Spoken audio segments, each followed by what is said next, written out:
Natasha, good evening to you. New protests popped up today here in Memphis, calling on the city to reveal the names of each and every first responder that participated in some way in the arrest of Tyre Nichols and his eventual death. Now, when you ask many people here in the city, including the Nichols family, they'll tell you that they are really pleased with the way that this case has progressed, including people feel like there's a lot more that can be done. Renewed cries for justice ring out in Memphis, Tennessee.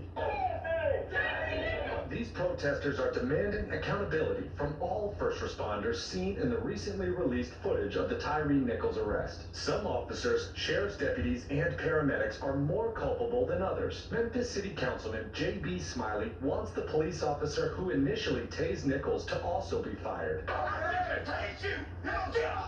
The unnamed officer is not one of the 5 who were arrested.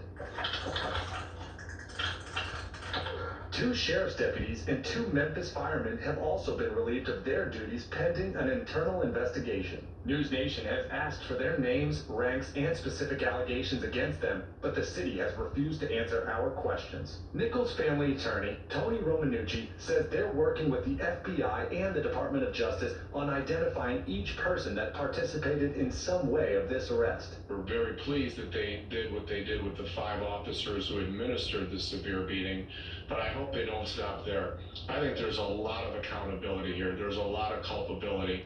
There's a lot of reasons why Tyre is not with us anymore, and I think everybody needs to be held accountable. The lawyer for Desmond Mills, who faces murder charges, says his client did not participate in the same level of assault as the other officers. During the confrontation, Mills was inadvertently pepper sprayed, and his attorney argues that could lead to his innocence. Some of the questions that remain will require a focus on Desmond Mills' individual actions, the attorney writes, on what Desmond knew and what he was able to see when he arrived late to the scene, on what Desmond knew and what he was able to see after he was pepper sprayed, and on whether Desmond's actions crossed the lines that were crossed by other officers during this incident. We are confident that the questions of whether Desmond crossed the lines that others crossed and whether he committed the crimes charged will be answered with a resounding no. Meanwhile, family and friends continue to grieve for their loss. Lori Volker, who Tyre affectionately referred to as his second mom, spoke exclusively to News Nation on Saturday. She says she hasn't even been able to watch the disturbing video. I hadn't heard her crying for his mom.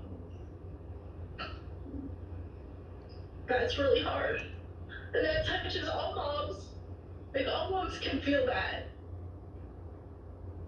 We're also learning more about the hiring process for some of these officers. Action 5 News here in Memphis reports that 2 of the officers, Tadarius Green and Demetrius Haley, was hired 2 years after the Memphis Police Department relaxed its requirements for police officers, which really highlights the fact that many of these police officers here in MPD may not be as qualified as other police departments all across the nation.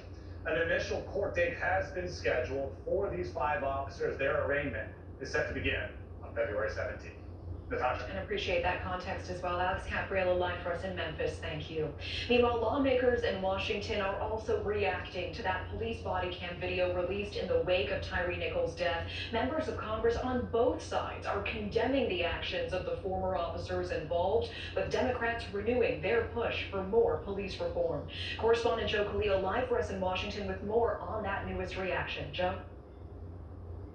Yeah, we've been monitoring a lot of it, Natasha, and what you're seeing are calls for sympathy from both sides of the aisle and the most vocal calls for police reform and changes really since the period after the death of George Floyd. The question now becomes what can actually pass in a divided Congress. Get on the ground! On the heels of the graphic video release showing police beating Tyre Nichols, renewed calls from both sides of the aisle to ensure what happened to Nichols never happens again. Some say that means police reform. Others, like former President Trump, say it's a personnel issue.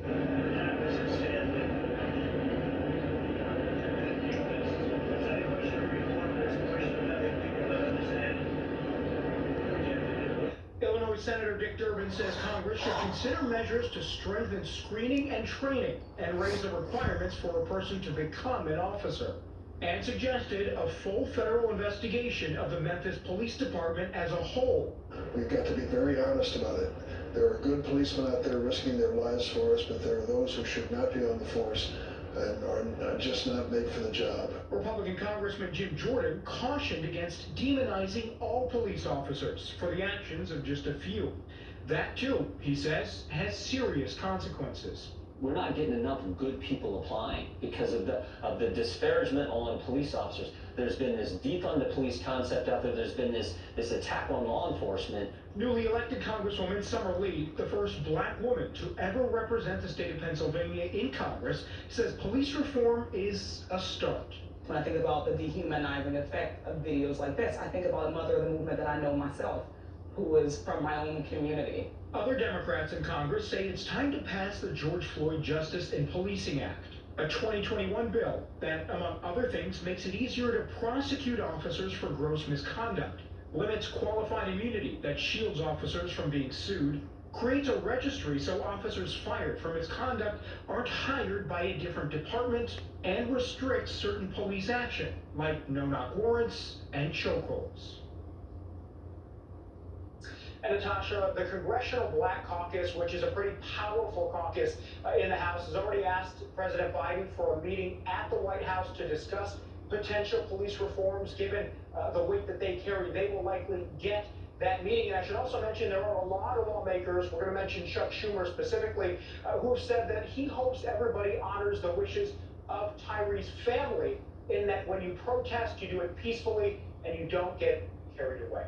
Natasha. Appreciate that. Joe Khalil live for us in Washington. Thank you so much. Meanwhile, we are following this shocking case out of Oregon, an urgent round-the-clock manhunt for a man accused